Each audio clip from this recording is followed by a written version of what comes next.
Hello and welcome to BRG TV today.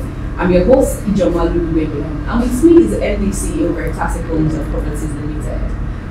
Good day, sir, and welcome to BRG. Hi, Lulu. So, sir, can we meet you? My name is Adetola Nola. I'm the MD CEO of Veritasi Homes and Properties Limited. Yeah.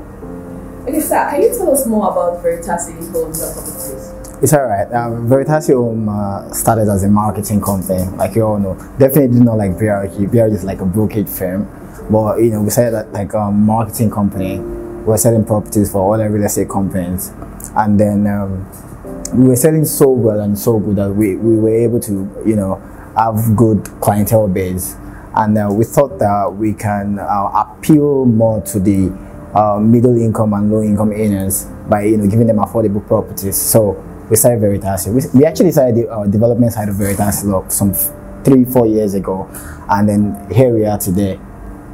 That's actually a nice achievement so far, sir. So, sir, can you tell us more of the projects you're currently handling and the locations they are located? I'll just not tell you about the project that we are currently handling. I'll tell you about the project that we've handled, and then while I come to the project we are currently handling. So our maiden project was the Star City Gardens. It was targeted to the low-income earners. It was in the Beduleki, not far from Dangote Refinery. We were able to sell a lot of that, and that's like our maiden project. And then, fast forward to like after some years, we tried to follow the vision, the original vision of the company, which is building homes for normal people, young person like myself and you that is not very rich, just can afford something, just have a shelter on his or her head. And then so we launched the Camberwall Courts. So right now we have the Camberwall Courts in Abijo, we have Camberwall Estate in Abijo, which is the plot of land sales. We also have the Claridge II Extension in Claridge I in Sangotedo, and then the Claridge II Extension in Veritasi. That's our current project now. That's what we're selling now. Okay, so that's actually excellent. So, sir, that brings me to my next question. So, what are the type of buildings we're expecting at the Camberwall Courts Abijo, Jerry? Listen, the Camberwall Courts Abijo is, I won't lie to you, I've been on different projects, not just Veritasi projects, also on different projects from other companies that I've worked with over the years. But there's something I like about the Camberwall Courts. It was, from the design. We were able to conceptualize. We didn't just design the building and start thinking about, how would people park, how would people live, the flowers in the estate and all of those. We started from the beginning, We started from, we want people to get into their estates and see some form of greenery. We wanted 24 hours electricity. How do we create that? Do we need to bring solar panels? Despite the fact that it's targeted towards the middle income earner, we wanted at least 2 parking space for everybody. We don't want someone to, go to a club at night, and then 5 o'clock the neighbor is knocking on his door to say, come on, repark because I want to go out. So we planned all of those, and then we designed from the parking space. So it was carefully designed, carefully and technically designed, and then from the architectural to the structural to the M&E was wonderfully designed, and then till when we model it, and then the kind of construction that we're putting in place, right from you've been on site, from the foundation, to the apron, all of those things that we're doing to be able to stand that beautiful apartment that we're trying to create. So it's a wonderful project, I won't lie to you, from the team of design to the team of execution to the marketers, with the campaign that we're even trying to use to sell it. It's a wonderful project. So it's targeted towards middle income earners. We can, anybody can afford the Camberwall Courts Abijo. Everybody, even everybody here. You deposit 1 million naira, and then you can spread your payment for very long time to say 18 months. We also have mortgage plans up for like 20, 25, 30 years. And I feel like anybody should be able to do that. I personally bought like 2 apartments in Camberwall Courts. Yeah. Yeah. So and then it's just going to be remote for 25 years. And, you know, so listen, this is the vision of the company. This is what we're trying to do. This is what we're trying to achieve. We're trying to build 2,000 units of houses from now to the next 5 years. So Camberwall Court, the phase 1, is housing 60 units of those apartments, and we're definitely going to do phase 2 over there as well. And then before we go to different places, different locations across Lagos, you know, Abuja, and some places. So it's like the maiden project on the construction, and you know, we're giving it our full force, our full activity. You know, we actually had to hire some people to just work just because of that project alone. Do you get it? So it's you know, from the design, the customer experience, the what we want the clients, you know, the people that are going to live there, you know, we want it to feel like home, not just house, you know. So it's a wonderful project. It's one of the best projects I've ever been on, and then hopefully I'm gonna do something more better. But as it stands today, it's the best project I've been on. Okay, I can see the excitement in your eyes about Camberwall Courts. I too have been there, and this wonderful project. So sir, that brings me to my next question. Please. When are we looking at when is the delivery date for Camberwall Courts? Yeah, so we started, I think we broke ground on Camberwall Courts. We started project December, just last year. And then we broke ground early this year. That's very early January. That's when we actually broke the ground on Camberwall Courts. We intend to deliver. You know, everybody that knows me knows that I'm a very fast person. You know, money is fast, so I have to be fast as well. You know, speed is very necessary. So I met with my team because I really don't do a lot of things without my team. So, you know, with all of my teams, from my sales and marketing, the media, you know, the architectural people, the construction people, and I'm like, you know what, when can you make this project possible? Because my people need to live in a very wonderful environment, you know. And they're like, you know what, we can do it in 8 months. And I'm like, okay, let's add 2 months. So we said by October, you know, we should be able to deliver. So Camberwall Courts would or should be habitable by next year. You know, definitely next year. It's habitable, people are already living there. But by October we deliver, we should be able to hand over keys to people that subscribe. Okay, so October year 2020. 2020 October. Okay, yeah, that's nice. So sir, we're hearing we know about the hostel scheme, and I know it's a bit it's like a strange or probably a new invention, and you're the first person bringing up about this invention. So can you tell us more about the Veritasi Hostel scheme? Yeah, so it's I understand that there are a whole lot of questions from consultants, realtors, clients, a lot of people about it. Listen, even my team, they have questions every day. They keep asking. I know it's normal because it's innovation. It's not just like you know, this is land, this is acquisition, sell, or this is apartment, this is that everybody's used to sell. Yes. It's innovation. It's something a bit different. It's like trying to crowdfund a student accommodation project. But listen, this is the truth. Student accommodation has always been very big, you know. Maybe not in Nigeria, but you know, there are companies that live and are big, that have gone public because they've done what? Student accommodation. You know one thing about students, they are continuum. They always be students. In a particular school, they'll always be sent. For example, look at the places that we're trying to build Veritasi Hostel scheme, the federal universities across the southwest to start with. You know, these schools have been around since 1962, you know, like Ife and all. And not for once would you not find you know, quite a number of students over there, you know. Maybe back in the days, there was no accommodation problem. But listen, I sent my research team out. They went to Unilag, they went to all of those schools. There is accommodation problem.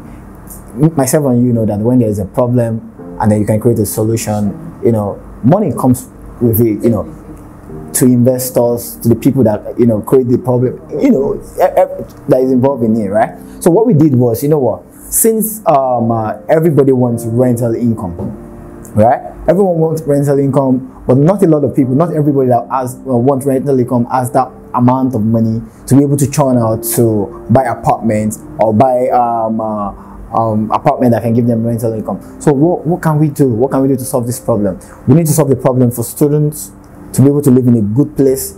We need to solve the problem for investors that don't have 20 million, 15 million to be able to get something in return. And then we need to solve our own problem, to be able to be a company, you know, that's follow through on his vision. Do you understand? So, you know, to give middle income earners what they need, which is you know, accommodation and then ability to invest and get rental income. So we thought about it, and then we said, you know what, let's go to schools. Since there are students that want this accommodation, we can solve the problem of occupancy rates by, you know, almost half. So an average occupancy rate in, you know, Lagos, Lake and the Island will be 40 to 48%. You know, a lot of houses, check them. You notice that you know, if you go on the street in Lekki, you see 20 houses. You notice that 9 of those 20 houses, you see to let there. You know, the owners have real estate, have an asset that cannot generate them cash flow. And trust me, what that means is that that asset, that security is now a liability, you know, because you're just spending money on it and then you're not getting cash flow. So what have we managed to do? We've managed to try to say, you know what, with 1.5 million naira, we can give you an asset, a leasehold asset, that will give you a positive cash flow of 400,000 naira per year for 10 years. You know, leasehold. So 1.5 million, you own 400,000 for 10 years. 3 million, you bought 2 units, you own 800,000 for 10 years.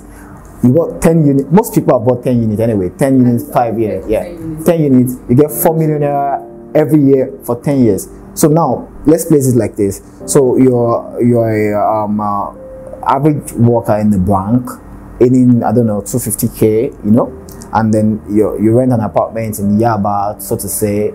Your house, you pay 500k, you know, per year, and then probably every December when your landlord knocks on your door, you know, it's ache for you.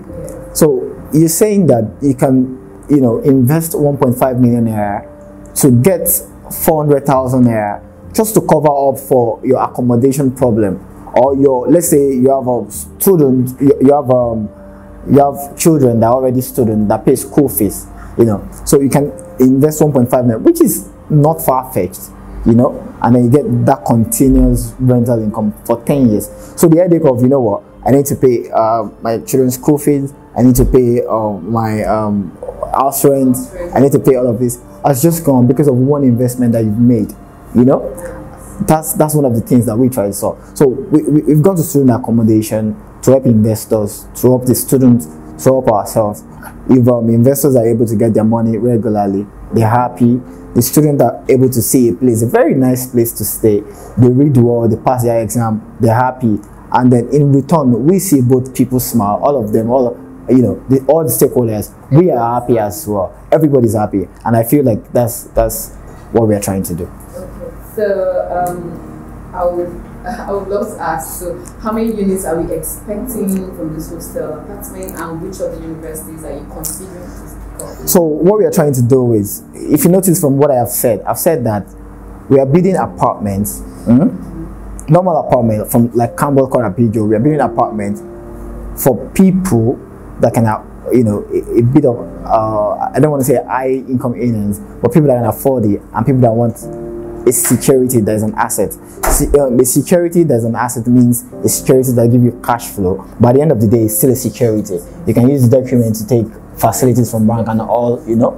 So Camberwall Court is for that, right? We're trying to build 2,000 units in 5 years, and we have the hostel scheme also, 2,000 units in 5 years for very low income earners that can afford 1.5 million, as cheap as 1.5 million. I'm sorry for saying it's cheaper, as little as 1.5 million naira. You know, this is, you would not definitely say is a security, but you can say that it's an asset that gives you positive cash flow. You know, it's an asset, gives you positive cash flow, and then so we are trying to do 2,000 of that as well. So we are trying to do in federal universities first, and a lot of schools around Lagos. So we are moving to Ife end of this month, University of Ife. That's where I finished from. This is Obafemi University. We're starting from there, and then we'll go to Unilag, and then we'll go to University of Abeokuta, and you know, we go like that. We're just trying to build 2,000 units in the next 5 years. We hope that will be able to solve at least a little bit of problem that, you know, these people have. It should, of course, it should. So, how can an investor be a part of this project? and can they? When do we expect the hostel scheme to kick off? Yeah, so we launched this project I think November last year, and then it was slow in the market before, but our for instance, like 2 months ago, the response skyrocketed. So that means a lot of people are believing in our project and they are committing to it. So to commit to it, the investor needs to invest sum of 1.5 million naira to buy 1 unit and get 400,000 naira every year for 10 years. And then what's your other question? I said the question, like when are you delivering the first set of the hostel accommodation? Listen, we've started construction already. We are just finishing up. From next month we start finishing up. So by August, September, the first set should be ready to be occupied. So our first set of investors are in this year. This year? Yeah, this year. November, December this year. So people that paid from November to February and then, are in this year, definitely. That's nice. Just in case, I'm going to throw this in. If you have 1.5 million and you're doing nothing with it, you just have to do this. Seriously. So, Nola, I'm going to ask, what documents do investors get when they subscribe into the hostel scheme? Okay, so when subscribers subscribe, we give them a receipt, and then we give them like an MOU, like a memorandum of understanding between us and them, and then we appoint someone to them, just like an account officer in the bank, So we appoint someone to say, what, if you have any question, anything at all, this is the person that you call. And then the person calls them, because listen, this is like an investment. They have to be comfortable. They have to know that their money is working, the same way they are working. So the person calls them. So we have like a liaison officer in-house that liaises with each and every one of, the people that have invested, which is more than any document anywhere, So these are the things that they get. And then we ask them to provide us with their account details, such that, when it's time for payment, which everybody likes, they just get the payment directly. And then, are you still going to ask about exit strategy, or should I just mention? Yeah, I'm going to ask that. It's okay. Okay, I know certain investors would want to say, they get into the investment and then they want to exit. Do you have policies for that, for exit points? Definitely. Listen, I'll tell you something. If there's an investment that there is no exit, it's a bad investment. And another thing, I think I've told you before, if there is an investment that someone is pitching to you, and then you are finding it very difficult to understand, and the person has to say, what, you have to pray about it. I mean, prayer is good, prayer is wonderful, and the person say, you have to pray about it, you have to listen, I have to explain to you for 2 years before you understand. Don't go into it. Investment should be as seamless as possible, as easy as possible, and then the exit should be as also easy as possible as well. The truth is, with the Veritasi Hostel scheme, the student accommodation, there is no reason to exit. Why? Because it's like you are using your money to buy assets that gives you cash flow, which is like the best thing to do with money, But if there's a reason, because people have different reasons of saying, what, I need this cash now. Now my husband is sick in the hospital. This is that, and then, we have exit strategies over, I think, from the second year.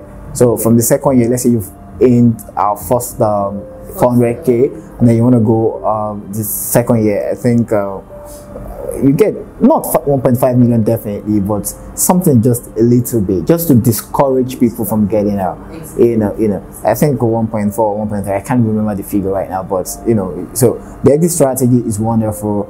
The investor is happy. We are happy, everyone is happy, so we just transfer the units of hostel to another subscriber that is coming in.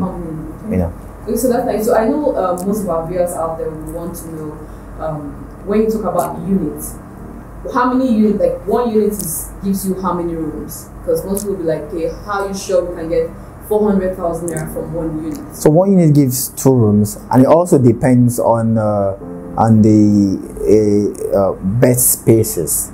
Right, so sometimes a room is enough to earn 400k. In some schools, they have 2 bed spaces in 1 room, and then it's more than enough to earn 400k okay, and in some schools, you know, in which the rental income is not very high, you need 2 rooms to be able to accrue that 400,000 naira, you know. So usually it's 2 rooms for one investment unit. Oh, that's awesome. So I know that I went to Federal University here, University of Lagos, and I can tell you for sure that our convenience system was really horrible. So since you're coming up with this hostel scheme, I believe the hostel scheme will be of a different. It's not going to be like a regular hostel. So what are your plans for the convenience aspects? I'll tell you, right? A student should not come to the room and there is no electricity, you know, to cook, to read, to, you know, light read, to do a whole, to charge the phone, to get internet, to, you know, all of these things. Yeah. These are the things when we were in school, these are the things that we suffered, you know, this, you know, and listen, when you've been through something and then you're trying to raise an idea to solve that problem, you understand every little detail, you know, of it. You get it? So we are giving electricity, we are giving, you know, very wonderful, nice bed spaces, you know, the ventilation wonderful in terms of, you know, the fan provided, you know, the kitchen is there, which all of the rooms are in suite, you know, and then the conveniences, you know, the restrooms are there as well. You know, listen, these students, people are actually not asking for a lot. They're not asking for luxury. They're just asking to be comfortable, to be convenient, right? Comfortable, you know, very highly comfortable. And listen, any student that is highly comfortable should, I would not say would, or should pass the exam. You know, and listen, when you're in school, what you want to do is pass your exam. Pass your exam, know what you've gone to learn. So, very you know. True. Very true. So I have another question. I know when it comes to investors, most of them are like, okay, how are they sure that their phones are secured? We're doing this, it's a new invention, how are we sure you're going to deliver? And who is securing the funds? So do you have like strategy? Do you have like a partner company available that you've made available for securing investors' funds? It's okay. So this is it, right? Because we're a development company, first of all, we've partnered with the facility management company, you know, because this is basically facility management.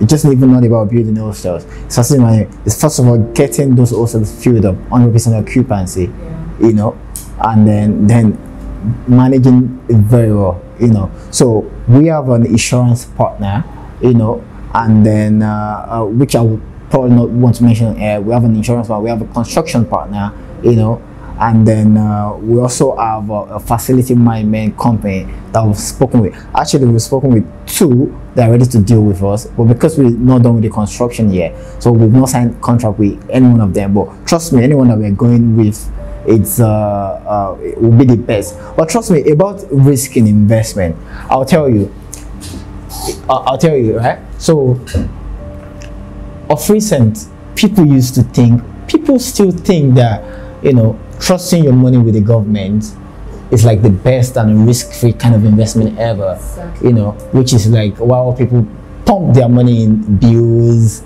fix their deposit and bonds and stuff. But, you know, the government showed them that, listen, not that we are not trustworthy, but, you know, we can support this investment for you. We are not totally reliable. And then, you know, they took the rate down from 14-15% that it used to be to like 6%, 6.5%, you know. And then even we used to think that you know, entrusting your money with the government would be like, you know, the best kind of investment ever. So a lot of people rush to, you know what, let's give the financial organizations like the bank our money, and then in 12 months we get fixed deposit interest, which is very low, you know, but, you know, because of security they give them. And then people go to the government and say, you know what, let me buy bills, you know, 12%, 13%, 14%. I think even eat 15% at some point, you know. And then most of the time, what they manage to do is what government manage to do is just try to stay a bit above inflation.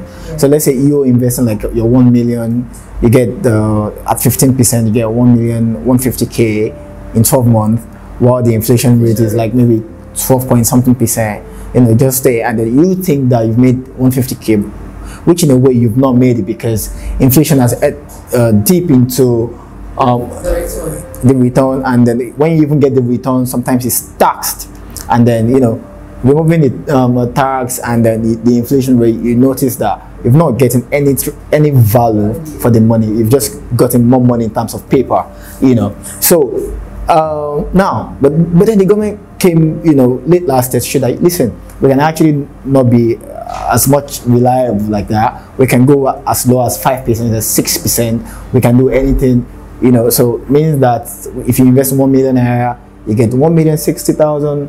You get it eaten by inflation and then by taxes as well. So we are saying that instead of going through all of this, buy assets, buy real estate. One of the advantages of real estate ever has always been, you can edge it against inflation, against taxes. I don't know if this is the right thing to say. I'm not saying evade tax anyway. I'm just saying avoid. Avoidance is what everybody does, but So when they buy the assets, edges against inflation, and then very low risk because it's real estate. So now you're talking about risk. That's why I'm explaining all of this. Yes, so okay. I'm trying to tell you that even the investment with government, with financial organization, with everybody, is still a bit risky. Last year, the depreciation in interest just showed that, So any investment that is giving you just a bit above, it's a bit risky, but you can lower your risk by knowing about what you want to invest in. Do you understand? So risk is part of investment, but the truth is, when you invest in assets that brings cash flow, or that is edged against inflation and taxes, then it's a lower risk.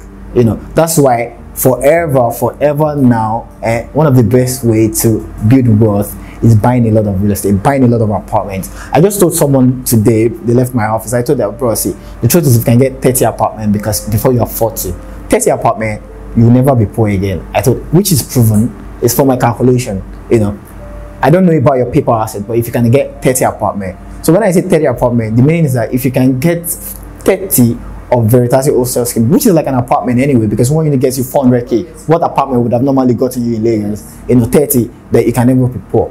But okay, let's now say it's okay, in 10 years it expires. I said, are you not going to re-roll?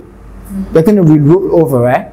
So 30 apartments secures you. How can it secure you? It hedges you against inflation, against tax, and against all of those. Do you understand? So bills is risky, bills is risky, fixed deposit is risky. Actually, real estate is also risky, but very low risk.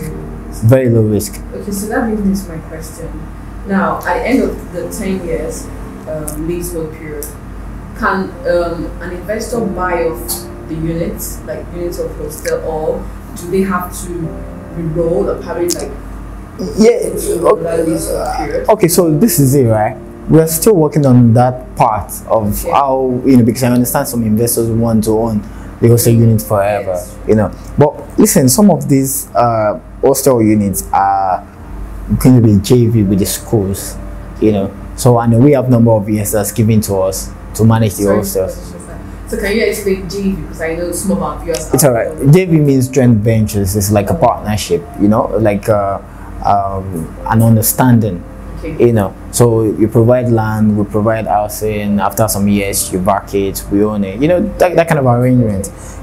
So not all. I'll tell you, 70% of them are owned directly by Veritasi and the investors, right? But some of them are JV. So definitely those ones JV with the school, especially the ones that were built in Lagos, cannot be outrightly bought. But some of them, in different places can be outrightly bought. But the prices would be prevailing prices as at then. That's why it's difficult for us to fix price right now because of the inflation, anything that can come. So that brings me to my last question. It's been awesome having this talk with you. So I understand that with BRG, the Billionaires Realtors team, actually the #1 in Africa, brokerage firm. So what would you like to say about us as a team and us being in partnership with you for the past several years? So what would you I don't know if I should say this on air, but you know what, you people can, edit and cut later, but I'll say everything, what I feel about BRG, right? So of recent, I was talking to someone, it's like a partner in Emotion, one of the owners of Emotion. Okay. And I told him that, actually not me, I told one of my uncle in New York, and that one mentioned to him that there is a marketing group, like a brokerage group, that has over 16,000 consultants in Nigeria. And then it's in Nigeria. Now over 30. Over 30? About 30,000. Really? Yes. Listen, when I even said 16,000, I told him out of the country, Okay. this is someone that's worked in investment banking for 11 years, right? Now he's into filming, he worked with Tarantino, Spielberg, all of those, So he told another person, and the person called me up for breakfast to say, listen, those people that have over 16,000, now 30,000, are they in Nigeria? I'm like, yeah, they're in Nigeria. I said, how possible can it be? I said, yeah, very possible, because I'm privy, because we have a partnership. I said, do you have influence? Can I buy it over? Yes, actually, is there a way I can buy that team over? I don't mind paying for those, because I'll tell you, data is everything. Yes, true. Data is everything. Data is what's one of the reasons why America is the richest, most powerful country in the world, is because they have data. They have data, they can control people's data. They have people like Google, like Facebook, you can give me data, I can analyze it, I can know what to market, what not to market, how to use this number of people to get this result and all, So listen, BRG, the leadership, the people, they've done something amazing that I don't even think words can, sometimes, listen, have you ever seen when you're amazed about someone's intelligence or something, and then you're trying to express, but you can't seem to get, listen, figure out how to use it. Do you understand? But one wonderful thing, the leadership of BRG don't know this, which is very wonderful, because when you don't know your words, sometimes it's good, because it's very good, because you just make you say beats lower than of arrogance, so the team being able to build 30,000 people, market, train them, care for them, and all of those is wonderful, trust me. And then the partnership is one of the reasons why Veritasi is Veritasi today. One time we were doing our analysis or sales analysis, and we found out that 60%, even shooting 70% of what we've managed to sell is BRG, meaning that all the revenues that Veritasi has done, if you cut what the BRG have brought, then we might not be Veritasi of today, So you people have done amazing stuff, I really don't know if I should say thank you to the management. Say management, something. I know the leadership. It's alright. Yeah, thank you. You people are doing wonderful stuff. You're doing amazing stuff. Congrats. Thank you so much for your kind words, and thank you for sharing your time with us today. We really appreciate this talk, and definitely we will get back to you, and we'll keep doing business as usual. Hopefully. Thank you very much, BRG. Thanks for the team. God bless you. God bless you. Thank you. We had the MD and CEO of Veritasi Hostel, Mr. Adetola Nola, on the show today, BRG TV. And I'm your host, Ijoma Lulu. Until next time, you have a nice day.